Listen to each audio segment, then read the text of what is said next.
Hello दोस्तों, welcome back to our e learning tutorial. दोस्तों, हमने पिछले लेक्चर में जो सॉलिड स्टेट स्टार्ट किया था उसी को कंटिन्यू करते हुए हम लोग अभी सॉलिड स्टेट पार्ट 2 में अभी एंटर करते हैं। सॉलिड स्टेट पार्ट 2 में भी हम लोग डिफरेंट कॉन्सेप्ट सीखने वाले हैं। उस कॉन्सेप्ट के बेसिस पे हम कुछ क्वेश्चन भी देखेंगे। दोस्तों, let's start with our first concept of today's lecture. Okay दोस्तों, तो अभी हम लोग पहला टॉपिक जो आज का स्टार्ट कर रहे हैं वो है सिमेट्रिक ऑपरेशंस इन क्रिस्टल्स। तो क्रिस्टल्स जो होते हैं उनमें कौन से टाइप के सिमेट्री एग्जिस्ट करता है वो हमें देखना है। तो दोस्तों, जैसे अभी हमने क्रिस्टल देखा था लास्ट लेक्चर में, तो उसमें क्या था, पहले तो हमने सॉलिड देखा था। सॉलिड्स के दो टाइप्स थे, कौन से, तो crystalline solids and amorphous solids. तो क्रिस्टलाइन सॉलिड का बेसिक यूनिट क्या था, तो यूनिट सेल, और उसी यूनिट सेल से मिलकर बना हुआ होता है यहाँ पे क्रिस्टल्स। तो क्रिस्टल्स में 3 टाइप्स के सिमेट्री पाए जाते हैं। पहला होता है प्लेन ऑफ सिमेट्री। ठीक है दोस्तों, प्लेन ऑफ सिमेट्री मतलब क्या, पहली बात तो सिमेट्री मतलब क्या होता है वो समझ लेते हैं। सिमेट्री मतलब होता है कि मान के चलिए ये एक बॉक्स है। ठीक है दोस्तों, ये बॉक्स, इसको मैंने 2 पार्ट में अगर डिवाइड किया, जो कि मैंने पिछले लेक्चर में भी इसका आई थिंक एग्जांपल दिया था। 2 पार्ट में अगर मैंने डिवाइड किया तो ये 50% पार्ट हो गया, ये 50% पार्ट हो गया। तो ये दोनों क्या है, एक दूसरे के लिए सिमेट्रिक है। ठीक है, तो पहला जो टाइप होता है वो प्लेन ऑफ सिमेट्री, दूसरा है यहाँ पे एक्सिस ऑफ सिमेट्री, और तीसरा है सेंटर ऑफ सिमेट्री। तो दोस्तों, एक एक करके हम तीनों सिमेट्री के टाइप्स कैसे होते हैं, क्या होते हैं, वो हम डिटेल में देखते हैं। ओके दोस्तों, पहला हम लोग स्टार्ट करते हैं सेंटर ऑफ सिमेट्री। तो सेंटर ऑफ सिमेट्री क्या होता है, पहले इसका हम डेफिनेशन देख लेते हैं, उसके बाद मैं आपको एक्सप्लेन करता हूँ कि सेंटर ऑफ सिमेट्री एक्चुअली क्या है। तो डेफिनेशन क्या है, देखिए, centre of symmetry of a crystal may be defined as an imaginary point. क्या है, इट्स एन इमेजिनरी पॉइंट। जैसे आप डायग्राम में देख सकते हो, ये क्या है, ये एक इमेजिनरी पॉइंट है विद इन अ क्रिस्टल। क्या क्रिस्टल, ये जो आपका यूनिट सेल है एक क्रिस्टल है, इस क्रिस्टल के अंदर में एक ये क्या है, एक इमेजिनरी पॉइंट है, such that any line through it intersect the crystal at equal distance in both direction. ठीक है दोस्तों, मतलब क्या, मतलब कि मान के चलो ये जो आपका जो भी एक पॉइंट है, एक स्पेस में जो पॉइंट है, तो इधर से मैंने अगर लाइन अगर ये इधर निकाला तो ये, और दूसरा लाइन अगर मैंने इधर निकाला ये, तो दोनों लाइन क्या होगा, 2 फेसेस है, ये दोनों लाइन क्या कर रहा है, 2 फेसेस को टच कर रहा है।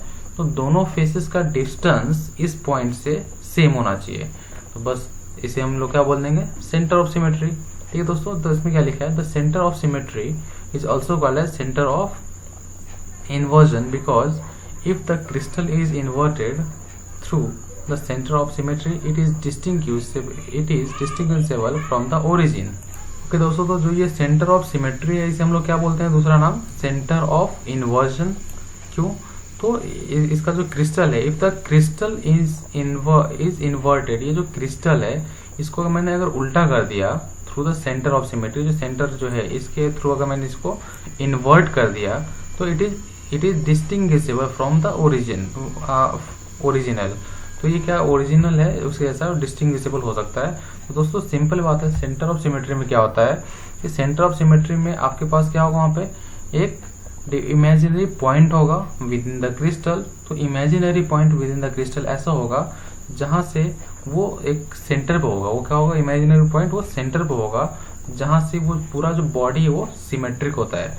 तो बॉडी सिमेट्रिक है कि नहीं वो चेक करने के लिए हमने क्या किया कि 2 लाइन ड्रॉ किया। तो उस तरह से मैं अगर दूसरा लाइन अगर फिर से एक और ड्रॉ करूं, तो ये मैंने नीचे वाले फेस पे एक लाइन ड्रॉ किया और दूसरा मैंने अपर फेस पे किया। तो ये जो दोनों लाइन होगा इस पॉइंट से, वो दोनों क्या होंगे, इक्वी डिस्टेंस पे होंगे। तो इस तरह से हम बोल सकते हैं ये क्या है, सेंटर ऑफ सिमेट्रिक है। ओके दोस्तों, हम नेक्स्ट टॉपिक की तरफ बढ़ते हैं। दोस्तों, दूसरा टाइप जो होता है वो होता है प्लेन ऑफ सिमेट्री। तो दोस्तों, प्लेन ऑफ सिमेट्री में क्या होता है, एक प्लेन होता है। क्या होता है, एक प्लेन होता है। जैसे ये देखिए, ये इस टाइप का जो यहाँ पे क्या बना है, एक प्लेन बनाया गया है।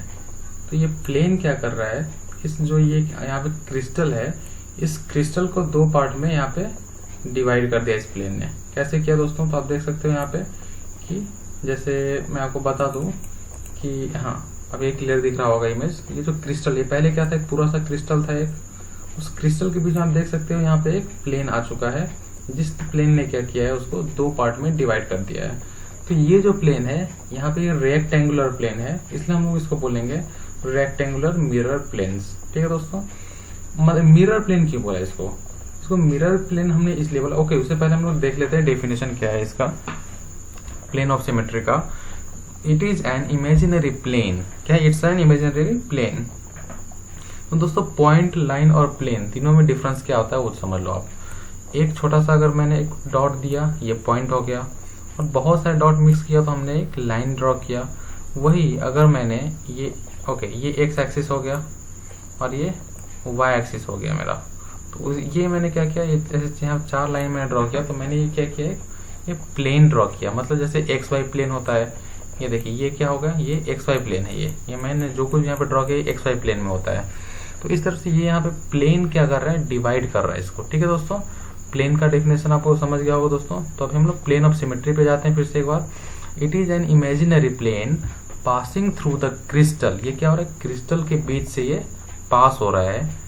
विच divides the crystal into 2 equal parts. तो इसने क्या किया, इस क्रिस्टल को 2 इक्वल पार्ट में डिवाइड किया है। मतलब अगर मैं बोलूं ये दोनों इक्वल पार्ट्स है, ये जो आपका प्लेन है, इस प्लेन के लेफ्ट साइड और राइट साइड दोनों एक दूसरे का क्या है, मिरर इमेज बोल सकते हैं दोस्तों। क्या बोल सकते हैं इसको, mirror image. Okay, exact mirror image. तो जैसे मैंने बताया आपको कि ये क्या है, एक दूसरे के मिरर इमेज हो सकते हैं, कि जैसा ये साइड दिख रहा है लेफ्ट हैंड वाला, वैसे ही वो राइट हैंड वाला भी दिख रहा है। तो दोस्तों इसका दूसरा टाइप होता है diagonal mirror plane. Diagonal mirror plane मतलब क्या, कि ये एक ऐसा प्लेन होगा जो इसको डायगोनली कट करेगा, और डायगोनली कट करेगा तो भी इसको 2 पार्ट में रिप्लिकेट कर पाएगा, मतलब 2 पार्ट में इसको डिवाइड कर पाएगा, और दोनों पार्ट एक दूसरे जैसा सेम दिखेंगे। जैसे आपको देख सकते हो यहाँ पे जो आपका डायग्राम है, आपके सामने सेकेंड वाला डायग्राम है, इसमें आप देख सकते हो जो बीच में जो प्लेन आया उसके वजह से ये आगे का पोर्शन पीछे का पोर्शन, तो ये क्या हो रहा है, दोनों सेम दिखने वाले यहाँ पे डिवाइड हो चुके हैं। ठीक है दोस्तों, तो इसे हम लोग बोलते हैं यहाँ पे प्लेन ऑफ सिमेट्री। तो हम लोग थर्ड टॉपिक की तरफ बढ़ते हैं, जो कि है आपका एक्सिस ऑफ सिमेट्री और एक्सिस ऑफ रोटेशन। तो एक्सिस ऑफ सिमेट्री में क्या होता है दोस्तों, एक्चुअली देखा जाए तो एक्सिस ऑफ सिमेट्री के भी 3 टाइप्स होते हैं यहाँ पे। ठीक है दोस्तों, तो उससे पहले हम देख लेते हैं एक्सिस ऑफ सिमेट्री क्या है actually. An axis of symmetry और axis of rotation is an imaginary line. तो पहले वाला सेंटर ऑफ सिमेट्री में क्या था, दैट वाज एन पॉइंट। फिर उसके बाद सेकेंड वाला जो था उसमें क्या है, एक प्लेन ऑफ सिमेट्री, मतलब उसमें प्लेन था। अब एक्सिस ऑफ सिमेट्री में क्या हो रहा है, यहाँ पे एक इमेजिनरी लाइन ड्रॉ कर रहे हैं दोस्तों हम लोग, passing through the crystal such that when the crystal is rotated about a line. मतलब क्या, ये जो क्रिस्टल है, ये जो देखिए यहाँ पे आपको 3 क्रिस्टल दिख रहे हैं, तीनों क्रिस्टल के थ्रू एक लाइन ड्रॉ किया गया है जो कि उस क्रिस्टल को डिवाइड करता है। तो कैसे डिवाइड करता है वो देखते हैं। Such that when crystal is rotated about this line it presents the same appearance more than once in one complete rotation। Okay, तो जैसे आप देख सकते हो यहाँ पे, ये पहला वाला जो आपका यहाँ पे क्यूब है, पहला वाला जो ये बॉक्स है, इस बॉक्स को जैसे यहाँ पे क्या क्या डिवाइड किया है एक लाइन के थ्रू, एक एक्सिस के थ्रू। जैसे रोटेशन में रोटेशन का एक्सिस होता है ना, उसी तरह से यहाँ पे एक एक्सिस के अलोंग क्या किया इसको एक रोटेट कर रहे हैं।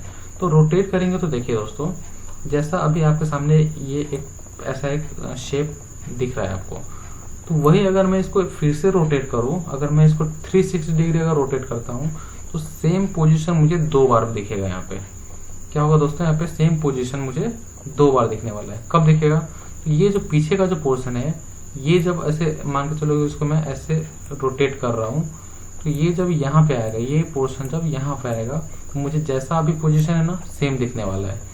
तो इसलिए मैं इसको क्या बोलूंगा, 2 फोल्ड एक्सिस। क्या बोला मैं दोस्तों इसको, 2 फोल्ड एक्सिस। जैसे मैंने आपको बताया कि ये अगर एक 360 डिग्री का अगर रोटेशन कर रहा है, तो एक ही इमेज मुझे 2 बार दिखाएगा। मतलब क्या, कि 180 डिग्री के बाद सेम दिखेगा ये। तो जैसे इसका 2 फोल्ड एक्सिस का हमने डेफिनेशन अगर यहाँ से देखा, if a similar appearance occurs 2 times in a complete rotation, that is after a rotation through 180 degree. तो 180 डिग्री के बाद सेम मुझे दिखने वाला है दोस्तों यहाँ पे ये। ओके, अब दूसरा टाइप है इसी का 3 फोल्ड एक्सिस। तो दोस्तों जैसे 2 फोल्ड एक्सिस में 2 बार दिखा था हमें सेम, उसी तरह से 3 फोल्ड एक्सिस में क्या होगा, तो 3 बार दिखेगा। If the original appearance occurs thrice in a, it is called 3 fold axis. मतलब कि जैसे 2 फोल्ड एक्सिस में 2 बार दिखा था, ओरिजिनल अपीयरेंस। उसी तरह से 3 फोल्ड एक्सिस वहां हमें क्या दिखने वाला है, 3 बार, मतलब 180 डिग्री जैसे यहाँ पे रोटेट किए थे तो एक बार हुआ, और 360 में टोटल 2 बार हुआ था। तो उसी तरह से मैं अगर 360 अपॉन 360 अपॉन मैं n करता हूँ, n क्या, तो कितना फोल्ड है वो, तो उतने डिग्री एंगल मूव करने के बाद हमें फर्स्ट दिखेगा, फिर उतना डिग्री और मूव किया तो हमें सेकेंड दिखेगा। जैसे पहला वाला 2 फोल्ड था तो उसको हमने 360 अपॉन 2 किया तो मुझे कितना मिला, 180, तो 180 मूव किया तो मुझे फिर से पहले जैसे दिखेगा। उसी तरह से अगर मैंने अपॉन 3 किया अगर, तो क्या होगा, 120 हो जाएगा। तो हर 120 डिग्री के बाद मुझे सेम अपीयरेंस मिलने वाला है। ठीक है दोस्तों, तो वही अगर मैं इसका थर्ड टाइप देखूँ, थर्ड टाइप क्या है, 4 फोल्ड एक्सिस। 4 फोल्ड एक्सिस मतलब क्या, कि अगर 360 को मैं 4 से डिवाइड किया मुझे क्या होगा, 90। तो मैं अगर सामने वाले क्यूब को 90 डिग्री अगर मूव करता हूँ तो मुझे सेम अपीयरेंस दिखने वाला है। क्यूब कैसे दोस्तों, तो ये देखते हैं। जैसे ये देख सकते हो आप, यहाँ के वर्टिकल एक्सिस है ये, तो सामने आपके क्या है, एक फेस है। ठीक है दोस्तों, सामने एक ये फेस है। तो जैसे आपने इसको ऐसे रोटेट किया तो फिर क्या होगा, 90 डिग्री रोटेट करने के बाद ये 90 डिग्री रोटेट जैसे आप करते हो तो ये वाला जो फेस है आपका, ये देखिए, ये जो मैं अभी ग्रीन कलर से जो फेस बना रहा हूँ, ये फेस क्या होगा आपका, इधर आ जाएगा सामने। ठीक है दोस्तों, फिर से मैंने 90 डिग्री सेव किया तो क्या होगा दोस्तों, तो अभी जो दूसरे कलर से बनाऊंगा, ये जो फेस होगा ये यहाँ पे आ जाएगा तब तक, और जब मैं 180 डिग्री करूंगा तो ये फेस यहाँ पे आ जाएगा। ठीक है दोस्तों, तो इस तरह से अगर 4 फोल्ड एक्सिस है तो इसे 4 बार सेम अपीयरेंस देना पड़ेगा। तो दोस्तों अभी हमने क्या देखा, एक्सिस ऑफ सिमेट्री। उससे पहले हमने देखा था सेंटर ऑफ सिमेट्री, उसके बाद देखा था हमने प्लेन ऑफ सिमेट्री। तो होप आपको ये तीनों टॉपिक समझ में आ गया होगा। हम नेक्स्ट टॉपिक की तरफ बढ़ते हैं। ओके दोस्तों, नेक्स्ट टॉपिक है हमारा introduction to number of atoms in unit cell. तो जो भी यूनिट सेल होते हैं आपके पास, मान के चलो जैसे यहाँ पे हमारे पास सिंपल क्यूबिक सेल है। ठीक है दोस्तों, जैसे मैंने आपको लास्ट लेक्चर में बताया था, सिंपल क्यूबिक सेल को हमने जो भी क्यूबिक सेल है, सिंपल नहीं, क्यूबिक सेल को हमने 3 पार्ट में डिवाइड किया था। कौन सा, तो सिंपल क्यूबिक सेल, जिसको हमने दूसरा नाम दिया था प्रिमिटिव क्यूबिक सेल। दूसरा था body centred cubic cell. Body centred में क्या होता था दोस्तों, तो ये जो पूरा बॉडी है, जो पूरा जो सेल है, इसके बीच में एक और सेल होगा, एक यहाँ पे क्या होगा, एक दूसरा कोई एटम होगा, या फिर उसका एक डॉट होता है। उसी तरह से फेस की सेंटर्ड क्यूबिक सेल में क्या होता है, हर फेस पे क्या होगा, एक जो आपका जो यहाँ पे एटम है या फिर डॉट बोलो तो वो होगा यहाँ पे प्रेजेंट होगा। जैसे देखिए ये एक फेस है, अगर ये एक फेस है तो यहाँ पे ये एक यहाँ पे क्या है, डॉट है यहाँ पे। उसी तरह से अगर मैं दूसरा फेस बोलूँ तो ये एक फेस है, तो इस फेस के लिए यहाँ पे ये एक है। मतलब क्या, हर फेस पे एक एटम वहाँ पे प्रेजेंट होता है, तो हम लोग उसको बोलते हैं फेस सेंटर। तो दोस्तों अभी हम लोग इसको डिटेल में पढ़ते हैं कि एक फेस सेंटर में कितने वहाँ पे एटम्स होते हैं, और उसमें कुछ डिस्टेंस भी होते हैं जो हम पढ़ेंगे कि जो नियरेस्ट नेबरिंग डिस्टेंस होता है वो कितना होता है। तो इसे हम डिटेल में देखते हैं। ठीक है दोस्तों, ओके दोस्तों, तो पहला जो हमने देखा था सिंपल क्यूबिक सेल, जिसे हम लोग दूसरा नाम बोलते हैं प्रिमिटिव क्यूबिक सेल। तो दोस्तों पहले बात देखते हैं हम लोग कि प्रिमिटिव क्यूबिक सेल में टोटल कितने एटम्स होते हैं। तो दोस्तों अगर इसमें हमने देखा तो एक प्रिमिटिव क्यूबिक सेल में टोटल 8 कॉर्नर्स होते हैं। कितने कॉर्नर्स होते हैं, टोटल 8 कॉर्नर्स होते हैं। तो अभी हम लोग देखते हैं यहाँ पे क्या है, in the primitive cubic cell the atoms are only located at the corners. जैसे आप देख सकते हो डायग्राम में कि इसके जितने भी कॉर्नर्स है उस कॉर्नर पे कुछ न कुछ एटम का एक पोर्शन है। ठीक है दोस्तों, that means 8 atoms are located on 8 corners of the lattice. मतलब इस लैटिस के 8 कॉर्नर्स पे कितने, 8 एटम्स है टोटल। एक कॉर्नर पर अगर एक एटम हमने पकड़ा, each atom located on the corner contribute 1/8 part of the original. Okay, इसका मतलब क्या, इसका मतलब ये नहीं होता कि हर कॉर्नर पे एक यूनिक एटम है, एक पूरा एक फिक्स एटम है, ये नहीं होता। इसका मतलब ये है कि हर कॉर्नर पे 1/8 पार्ट ऑफ एन एटम, अगर ये एक एटम है, ये अगर एक एटम है, इस एटम का 1/8 पार्ट हर एक जो कॉर्नर है वहां पे होगा। मतलब टोटल कितने, तो टोटल 8 कॉर्नर है, तो 8 इंटू 1/8 क्या हो जाता है? Total 1 atom. मतलब प्रिमिटिव यूनिट सेल में कितने एटम होते हैं? टोटल 1 एटम होते हैं। दोस्तों ये याद रखना को बहुत जरूरी है, क्योंकि ये सीईटी में, जेई में, नीट में इसके बेसिस पे कुछ न्यूमेरिकल्स आते हैं जो कि आपको सॉल्व करने बहुत जरूरी होते हैं। तो दोस्तों आप याद रखो कि प्रिमिटिव क्यूबिक सेल या फिर सिंपल क्यूबिक सेल में उसमें एक ही एटम प्रेजेंट होता है। ठीक है दोस्तों, अब इसी में हम दूसरा एक पार्ट देखते हैं। ये जो डायग्राम यहाँ पे मैंने बनाया है, ये डायग्राम भी किसका है दोस्तों? तो प्रिमिटिव क्यूबिक सेल का ही है। इसमें क्या होता है, इसमें हम लोग क्या देखने वाले हैं कि ये देखिए, ये जो यहाँ पे आप देख सकते होगे, यहाँ पे 1 2 3 4 5 6 7 8 टोटल मैंने 8 जो एटम्स है उसको मैंने एक साथ लिया है। तो आप देख सकते हो ये कैसे, मैंने जो आपको बताया एक एटम का 1/8 पार्ट कैसे है। तो ये देखो दोस्तों, ये मैंने एक स्क्वायर बनाया, इस स्क्वायर के बीच में इस एटम का, ये जो एटम है, ये एटम जो है इसका कितना पार्ट आ रहा है? तो बस इसका कितना पार्ट है? तो दोस्तों मैं इसको कलर कर देता हूँ दोस्तों पहले। तो ओके, तो इसको कलर मैंने किया, तो ये देखिए ये इतना पार्ट आया एक एटम का, मतलब 1/8 पार्ट है एक एटम का यहाँ पे एक कॉर्नर पे। तो इस तरह से टोटल 8 एटम्स है। तो टोटल हमारा एक एटम, कंप्लीट एटम एक यूनिट सेल में हमारा बैठ जाता है। ठीक है दोस्तों, तो अभी हम देखते हैं कि यूनिट सेल है, इसका जो एक लेंथ है, इसका क्या है? एक लेंथ, इसका ए बोल देते हैं। तो ये ए है, तो हमें इसका जो रेडियस होगा, एक एटम का रेडियस और ये जो लेंथ ए है, इसके बीच में रिलेशन ढूंढना है। इसके बीच का रिलेशन क्या होगा दोस्तों? अब देख सकते हो ये लेंथ कितना ए है, लेकिन ये total length is equals to sum of the both radius, sum of radius of both the cells, both the atoms. क्योंकि इसके बीच में, जैसे ये देखो, ये जो लेंथ है ये क्या होता है? तो ये इसका सेंटर है, ये इसका सेंटर है। तो दोनों के सेंटर को अगर मैं का लेंथ जो मैं ऐड करूं तो मुझे क्या मिलता है? ए। तो मैं क्या बोल सकता हूँ? R is equals to A/2। तो ये रेडियस में और जो नियरेस्ट नेबरिंग डिस्टेंस है इसका मुझे रिलेशन मिल गया। क्या मिला मुझे? नियरेस्ट नेबरिंग डिस्टेंस का रिलेशन मिल गया। और नेक्स्ट टाइप की तरफ बढ़ते हैं। तो दोस्तों नेक्स्ट टाइप है हमारा body centred cubic cell. Body centred cubic cell को हम लोग शॉर्ट में बोलते हैं BCC यूनिट सेल। ठीक है दोस्तों, तो BCC में क्या होता है दोस्तों?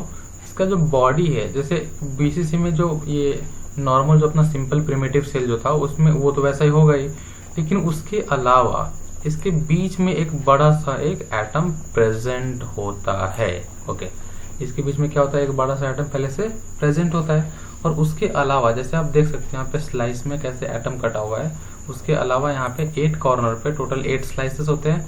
तो 8 इंटू 1/8 क्या होगा? Total 1 atom. उसके अलावा also atom at the centre is wholly present at the center of the cell and can't be shared, therefore मतलब क्या, इसमें बीच में एक एटम पूरा, एक जैसे एक गुलाब जामुन अगर आपने लिया, हमने अगर ओके सबसे बेटर एक बेस्ट एग्जांपल है गुलाब जामुन का। तो अगर मैं बोलूं कि इसके बीच में क्या है, एक गुलाब जामुन रखा हुआ है, वो कोई छीन सकता है क्या? नहीं छीन सकता। लेकिन बाकी के जो कॉर्नर्स है, उस बाकी के कॉर्नर्स पे गुलाब जामुन का क्या है? 1/8 पार्ट हर कॉर्नर पे रखा हुआ है। तो टोटल कितने हो गए? कॉर्नर का एक और बीच का एक, टोटल 2 हो गए। तो बॉडी सेंटर्ड क्यूबिक सेल होता है, उसमें कितने एटम्स होते हैं दोस्तों? टोटल उसमें टोटल होते हैं 2 एटम्स। ओके, तो दोस्तों अब उसके बाद हम लोग बात कर लेते हैं कि ये जो नियरेस्ट नेबरिंग डिस्टेंस है इसका, जो आपका 2 एटम्स है उसके बीच में जो नियरेस्ट नेबरिंग डिस्टेंस है वो कैसे निकालते हैं और इसमें क्या होगा वो हम लोग देख लेते हैं दोस्तों। ठीक है, तो जैसे कि आप देख सकते हो, ये जो यहाँ पे नीचे सेकंड जो फिगर दिया है, यहाँ पे आप देख सकते हैं ए, ये देखिए ये ए है, ये बी, ये सी, ABC नाम का एक यहाँ पे ट्रायंगल बना हुआ है। ठीक है दोस्तों, तो ABC ट्रायंगल ये क्या है? Right angle triangle. तो मैं यहाँ पे पाइथागोरस थ्योरम लगा देता हूँ। तो पाइथागोरस थ्योरम लगा तो क्या होगा दोस्तों? ये हो जाएगा AB² equals to AC² plus BC²। ठीक है दोस्तों, मतलब क्या, ये क्या है? एक जो ये आपका क्यूब है, क्यूब का ये बॉडी डायगोनल है, ये एक पॉइंट से लेकर दूसरे पॉइंट तक ये क्या है? डायगोनल है आपका। और AC क्या है दोस्तों? तो AC इसका एक फेस है, मतलब मान के चलो ये पूरा क्यूब था तो उसका ये क्या होगा? ये एक छोटा सा फेस है।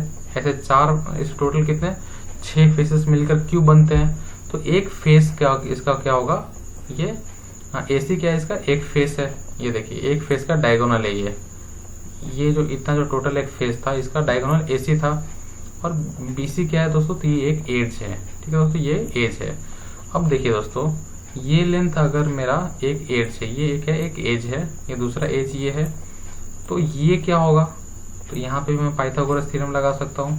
तो ये हो जाएगा, ये अगर A है, ये अगर A है, ये भी A है, तो ये बीच वाला क्या हो जाएगा, ये हो जाएगा आपका 2A।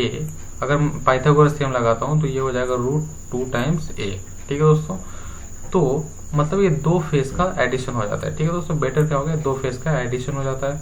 2 इंटू एज का स्क्वायर प्लस एज का स्क्वायर, तो टोटल 3 एजेस हो गए। मतलब मैं क्या बोल रहा हूँ कि AB का वैल्यू है वो क्या होगा, AB का वैल्यू एक्चुअली हमने फाइंड कैसे किया, तो AB की वैल्यू के लिए मैं फिर से एक बार बता दे रहा हूँ आपको। AB की वैल्यू फाइंड करने के लिए हमने पहले क्या किया, ABC ट्रायंगल में पाइथागोरस थ्योरम लगाया।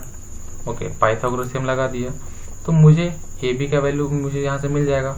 उसके लिए मैं डिपेंडेंट किस पे हूँ, तो AC पे और BC पे, दो वैल्यू पे मैं डिपेंडेंट हूँ। तो AC वैल्यू मुझे कैसे मिला, तो मैंने एक ऐसा फेस क्रिएट देखा, नीचे का जो डाउनवर्ड नीचे वाला जो फेस है उसमें मैंने पाइथागोरस थ्योरम लगाया, तो मुझे क्या पता चला कि 2 टाइम्स एज का स्क्वायर। एज मतलब क्या होता है दोस्तों, एज मतलब वन साइड ऑफ अ, आपका जो भी कुछ ये क्यूब है, one side of a cube हम इसको एज बोलते हैं।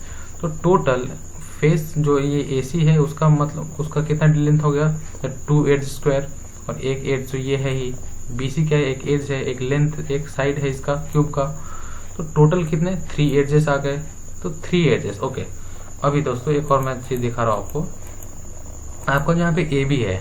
ओके, AB के बीच में टोटल ये देखिए यहाँ से यहाँ तक ये R हो गया, ये क्या हो गया R, और ये यहाँ से लेकर यहाँ तक ये 2R हो गया, मतलब डायमीटर 2R, 1 + 2 3, और ये यहाँ से यहाँ तक 3R। टोटल कितना हो गया, टोटल हो गया 4R। तो 4R इक्वल्स टू 3 एजेस का स्क्वायर, तो 4R इक्वल्स टू √3A है कि नहीं, क्योंकि यहाँ पे हमने क्या किया, जस्ट यहाँ पे क्या किया हमने, both side squaring, both side किया हमने। ये जो आपका यहाँ पे ये स्क्वायरिंग तो है ही, तो स्क्वायरिंग नहीं किया, यहाँ पे स्क्वायर रूट लिया हमने, तो हमें 4R का वैल्यू क्या मिल रहा है, √3A। तो R इक्वल्स टू क्या मिल रहा है, √3/4A। तो दोस्तों आपके नोट्स में सारा कुछ दिया गया है, आप वहां से भी एक बार स्टडी कर सकते हो, और ये जो भी कुछ वैल्यू हमने वहां पर निकाला है उसको आपको लर्न कर लेना होगा, जो कि आपको कोई भी न्यूमेरिकल क्वेश्चन सॉल्व करने में बहुत हेल्प करने वाली है। ठीक है दोस्तों, हम नेक्स्ट टॉपिक की तरफ बढ़ते हैं। तो हमारा नेक्स्ट टॉपिक है face centred cubic cell. Face centred मतलब क्या, इसमें फेस सेंटर्ड में क्या होता है दोस्तों, तो पहले हम लोग पढ़ लेते हैं। In face centred cubic cell atoms are present on 8 corners. तो 8 कॉर्नर्स पे तो है ही, जैसे गुलाब जामुन का 8 पार्ट हमने कर दिया, तो हर एक कॉर्नर पे एक एक पार्ट गुलाब जामुन का रखा हुआ है यहाँ पे, तो ये 8 कॉर्नर्स हो गए। या फिर गुलाब जामुन है तो आपको रसगुल्ले ले सकते हो, तो यहाँ पे टोटल 8 कॉर्नर्स पे 8 पार्ट हो गए। ठीक है दोस्तों, also each atom located on the center of unit cell is shared by 2 adjacent। 2 adjacent कैसे, देखो अगर ये एक एटम टोटल होता तो एक एटम का आधा पार्ट इस यूनिट सेल में, और अगर दूसरा होता है यहाँ पे यूनिट सेल, मान के चलो ऐसा कोई दूसरा एक और अगर यूनिट सेल अगर यहाँ पे आया होता तो दूसरा आधा पार्ट दूसरे में, तो एक अगर हमने देखा यहाँ पे तो टोटल कितने फेसेस हो गए, 6 फेस होते हैं। तो 6 फेस में कितने आधा आधा एटम है, ऐसे ये आधा एटम, ये आधा एटम, ये आधा, टोटल 6 में आधा आधा, मतलब टोटल 3 एटम्स होते हैं। तो फेस सेंटर्ड में 3 + 1 ये क्या होगा, टोटल 4 एटम्स होते हैं। ठीक है दोस्तों, फेस सेंटर्ड में कितने एटम्स होते हैं, तो टोटल 4 एटम्स होते हैं।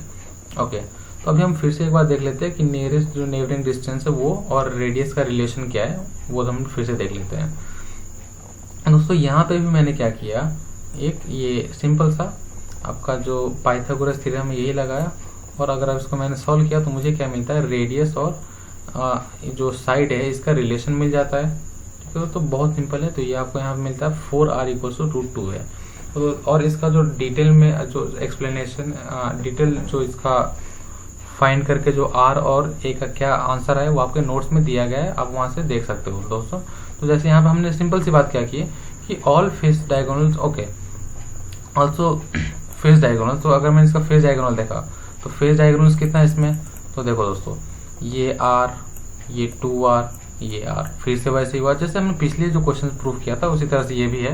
तो ये टोटल 4R हो गए, और ये देखिए दोस्तों ये 4R हो गए। और उसके अलावा हमने ये देखा कि ये फेस डायगोनल का square equal to edge square plus edge square. कैसे? तो ये एक एज है, ये दूसरा एज है, तो इसका स्क्वायर प्लस इसका square equals to face diagonal का स्क्वायर, ये इसका स्क्वायर। ठीक है दोस्तों, तो यहाँ से मुझे 2 टाइम्स एज का स्क्वायर मिलता है, तो इसको मैं फिर से यहाँ पे स्क्वायर रूट लेता हूँ। तो मुझे क्या मिल रहा है दोस्तों यहाँ पे 4R इक्वल्स टू √2a। तो R इक्वल्स टू क्या हो जाएगा दोस्तों, तो √2 अपॉन 4 इंटू a। तो यहाँ से हमें ये रिलेशन मिल जाता है। तो आज के लिए दोस्तों इतना ही। हमने आज क्या देखा, तो जो भी टाइप्स का ऑफ किया था, ये क्यूबिक सेल्स थे वो हमने टोटल देखा, और उसमें कितने कितने एटम्स प्रेजेंट है वो आज के लेक्चर में इम्पॉर्टेंट है। तो आज के लेक्चर का इम्पॉर्टेंट पॉइंट आपको नोट कर लेना चाहिए ये कि सिंपल क्यूबिक सेल में एक एटम होते हैं। जो भी आज हमने पढ़ा उसको मैं 3 लाइन में अगर मैं बताऊं क्या पढ़ा है मैंने आज, तो उसको मैं 3 लाइन में क्या बोलूंगा, सिंपल क्यूबिक सेल में एक एटम होता है। ठीक है दोस्तों, उसके बाद दूसरा जो था body centred cubic cell BCC, उसमें 2 एटम होते हैं। उसके बाद तीसरा जो हमने पढ़ा फेस सेंटर्ड यूनिट सेल, उसमें टोटल 4 एटम होते हैं। ठीक है दोस्तों, आज के लिए इतना ही। हम फिर से नेक्स्ट लेक्चर में मिलेंगे नेक्स्ट टॉपिक के साथ। ओके, तब तक के लिए धन्यवाद, शुक्रिया दोस्तों।